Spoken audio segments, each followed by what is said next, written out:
Mr. Speaker, today I rise to provide this Honorable House with an update on the Bermuda Fire and Rescue Service Airport Operations Division and what we are doing to ensure that sufficient resources are in place to meet the increased airport requirements.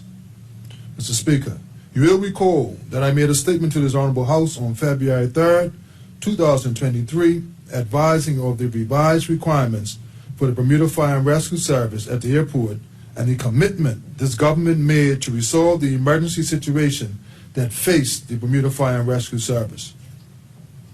As I previously advised this Honorable House, the Bermuda Fire and Rescue Service operates the Airport Rescue Firefighting Services section, which provides aircraft rescue and firefighting services for the Isle of Wade International Airport. This is an essential service that enables the airport to serve commercial flights in accordance with international standards.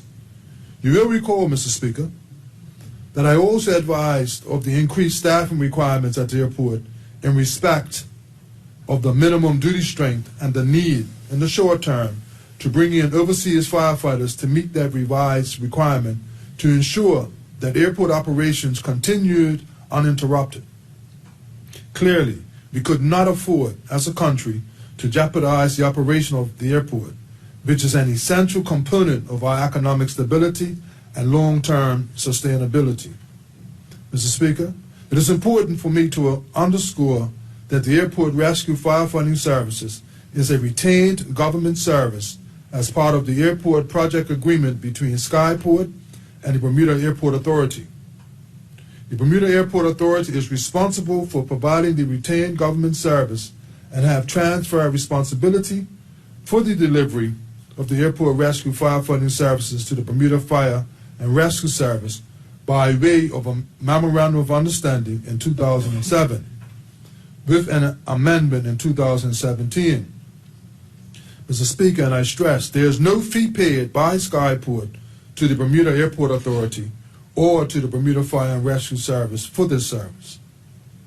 Mr. Speaker, since my last statement to this Honorable House on this matter, I am pleased to report that we have advertised and recruited a further 24 local recruit firefighters. These new recruits are scheduled to travel to Newcastle in the UK on the 5th of August 2023 for 6 weeks to receive specialist training that will certify them as aircraft rescue firefighters. The Newcastle International Fire Training Academy is a world-class aircraft rescue firefighting training facility with highly qualified instructors. During this training, our firefighters will be required to demonstrate competence in the following areas: saving and preserving endangered life at incidents, extinguishing fires at aircraft incidents, maintaining operational readiness of resources, site and position vehicles at an incident location, implement action to resolve operational incidents, contain and control spillage or release of hazardous material, recognize airside hazards, and minimize risk. On successful completion of their training, each recruit will be issued with a certificate of competence in line with CAP 699, Standards for the Competence of Rescue and Firefighting Service Personnel, developed by the UK Civil Aviation Authority.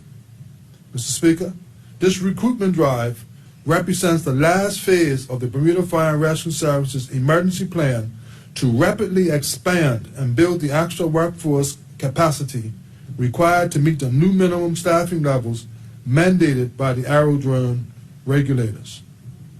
The fire service's efforts to reach this stage was extraordinary because of the timings of similar recruitment drives taking place in my wider ministry. Mr. Speaker, I met with the Chief Fire Officer and his management team this week, and I expressed our pleasure with the progress to date. Barring any unforeseen problems, the newly trained fire officers will replace the overseas consultant fire officers on October 1st, 2023. Mr. Speaker, not all jurisdictions hire raw recruits and train them for the fire service. Some will only hire trained and qualified firefighters. Bermuda, however, hires raw recruits and trains them to be firefighters. It typically takes 24 weeks for the foundation training, and then there is further specialist training.